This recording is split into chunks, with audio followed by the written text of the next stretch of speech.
नमस्कार, मैं शालिनी और आप देख रहे हैं नेशनल न्यूज नेटवर्क। आइए नजर डालते हैं आज की बड़ी खबरों पर। एक तिहाई देश को काट दिया, अब कितना काटोगे? विपक्ष पर अमित शाह ने बोला हमला। गृह मंत्री अमित शाह ने प्रधानमंत्री नरेंद्र मोदी के 10 साल के कार्यकाल को विकसित भारत की नींव रखने वाला बताया है। Indian Renaissance the Modi decade पुस्तक का विमोचन करते हुए शाह ने कहा कि प्रधानमंत्री मोदी ने देश को नीतिगत पंगुता से निकालकर दुनिया में सबसे तेज गति से विकास करने वाली अर्थव्यवस्था बनाने के साथ ही विकसित भारत का पूरा रोडमैप भी तैयार कर लिया है। पुस्तक में संग्रहित कोई लेख पुस्तक में देश के कई गणमान्य व्यक्तियों के लेख संग्रहित हैं।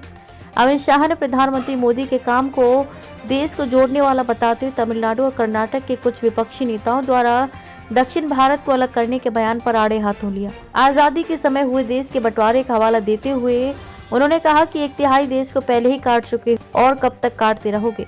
काशी तमिल संगमम का जिक्र उन्होंने कहा कि एक और जहां विपक्षी नेता दक्षिण भारत को अलग करने की बात कर रहे हैं, वहीं प्रधानमंत्री मोदी काशी तमिल संगमम के माध्यम से देश की एकता को मजबूत करने का काम कर रहे हैं। अमित शाह ने पिछले 10 वर्षों में प्रधानमंत्री मोदी द्वारा देश के सभी क्षेत्रों में किए गए बदलावों और लोगों के जीवन में लाए गए सकारात्मक परिवर्तन का हवाला देते हुए कहा कि आने वाले समय में इसे स्वर्णिम अक्षरों में लिखा जाएगा।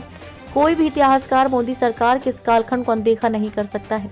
उन्होंने इस कालखंड की तुलना वटवृक्ष के बीज के साथ की, जो आने वाली सदियों में विकसित भारत का विशाल वटवृक्ष बनाने का काम करेगा, और कहा कि आने वाले समय में इतिहासकार मोदी के पहले और मोदी के बाद के भारत के रूप में इतिहास का लेखन करेंगे।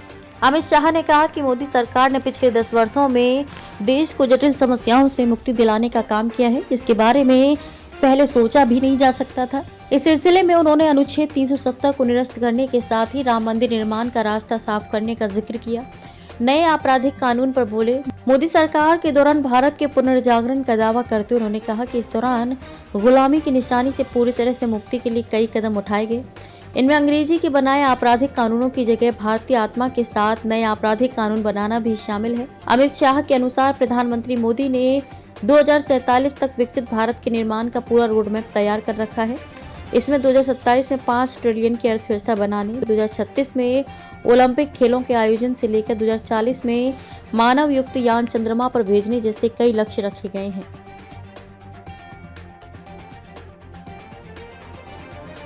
खबरों में अब तक के लिए बस इतना ही। फिर होगी आपसे मुलाकात एक ऐसी ही बड़ी खबर के साथ। तब तक के लिए नमस्कार और देखते रहिए नेशनल न्यूज नेटवर्क। ऐसे ही लेटेस्ट अपडेट पाने के लिए हमारे चैनल को सब्सक्राइब करें और तुरंत नोटिफिकेशन पाने के लिए बेल आइकन प्रेस करना ना भूलें। यदि आप हमें फेसबुक या इंस्टाग्राम के माध्यम से देख रहे हैं तो हमारे पेज को फॉलो जरूर करें। धन्यवाद।